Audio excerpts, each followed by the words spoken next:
Dear Shaykh Asim, Allah subhanahu wa ta'ala is described as the most merciful, the most loving, 100 times in the Quran. Some might be struggling to understand this concept because you mentioned just now, it can be good, it can be bad.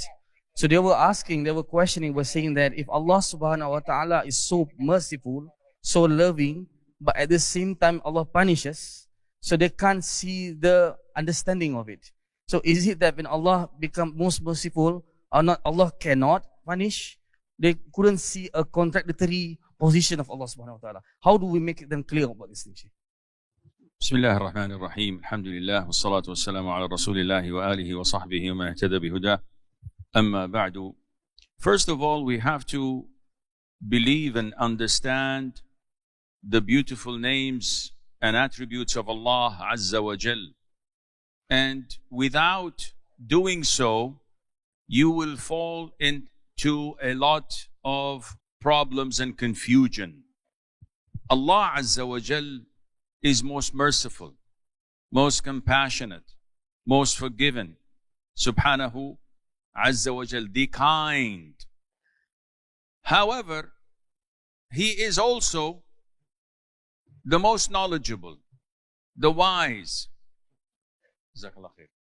And He owns this whole universe. And He does what He pleases and what He wills.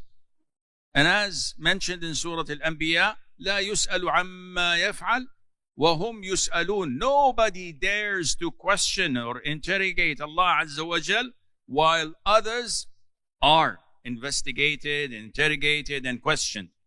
So if you understand this concept and believe it, you will have content in your heart. You will never say, why does Allah do this or that? Ya akhi, it's none of your business. Allah owns the whole universe. You have no right if I take 50 ringgits and I burn it. Nobody dares and say, why do you do this? I think your currency is waterproof, fireproof. I don't know. I never tried it, but maybe we should give it a shot. If I do this, this is my money. I could do whatever I want with it. And Allah has the highest of all examples. Now we know that Allah is knowledgeable and wise and just and fair. So whatever He does, you have to digest this and believe in it. A young child, and Allah has the highest of all examples, goes to the doctor with his father. The doctor says, you have appendix, we have to extract it.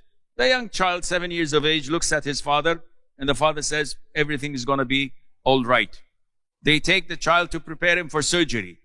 They strip him out of his clothes. They start to disinfect the area. And the child looks at his father. Duh. Said, it's okay. Everything's going to be fine. They take him to the operating theater, and he sees people with masks, oxygen, and anesthesia. And the doctor gets his knife and starts sharpening it.